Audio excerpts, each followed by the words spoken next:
Assalamu Walaikum. Hello friends, how are you? Welcome back to my another video. In this video, I am going to show you how to change color of photo in PowerPoint. Let's get started. At first, you have to click New Slide drop down menu, then create a blank slide. Then go to Insert menu and choose Picture drop down menu and click this device. Now insert a picture from your file. Now go to your file and insert any picture. Click Insert. Now select this picture and go to Picture Format menu.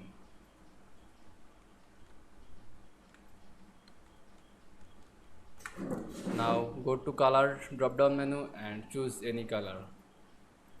There are many colors. What you want to change this picture.